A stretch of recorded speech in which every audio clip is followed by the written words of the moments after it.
friends इनकी dinner recipe என்ன செய்ய போறோம்னா ரவா இட்லி ரொம்ப சிம்பிளா just 2 minutesல பேட்டர் ரெடி பண்ணிடலாம் குக் பண்ண 10 minutes அவ்வளவுதான் ஃபர்ஸ்ட் அதுக்கு pan வச்சிட்டு நெய் போட்டுக்கலாம் நெக்ஸ்ட் கடுகு ஜீரகம் நல்லா உளுத்தம் பருப்பு கடலை பருப்பு கொஞ்சம் அதிக போட்டுக்கலாம் நெக்ஸ்ட் கொஞ்சம் பச்சை மிளகாய் போட்டுக்கலாம் அப்புறம் பொடியா சாப் பண்ண கொஞ்சம் இஞ்சி ஃப்ளேவருக்காக கொத்தமல்லி நெக்ஸ்ட் ரவா கொட்டிட்டு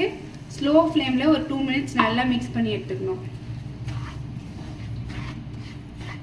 ஆறுன அப்புறம் ஒரு பவுல்ல கொட்டிட்டு கொஞ்சம் தயிர் போடணும் அப்புறம் கொஞ்சம் உப்பு போட்டுக்கணும்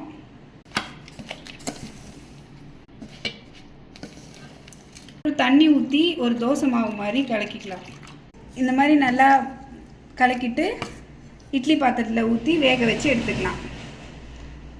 கொஞ்சம் பாதி மட்டும் போட்டுக்கோங்க இல்லைன்னா நல்லா வெந்து வரும்போது ஃபுல்லாகிடும் சூப்பராக சாஃப்டாக இட்லி வந்து ரெடி ஆயிடுச்சு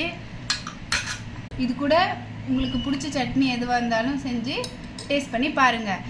ரொம்ப சாஃப்டாக இருக்குது புட்டு காட்டுறேன் பாருங்கள் ரொம்ப சாஃப்டாக எம்மியாக இருக்குது கண்டிப்பாக ட்ரை பண்ணி பாருங்கள் இதே மாதிரி ரொம்ப ஈஸியான டின்னர் ரெசிபிலாம் உங்களுக்கு வேணும்னா மறக்காமல் என் சேனலை சப்ஸ்கிரைப் பண்ணுங்கள்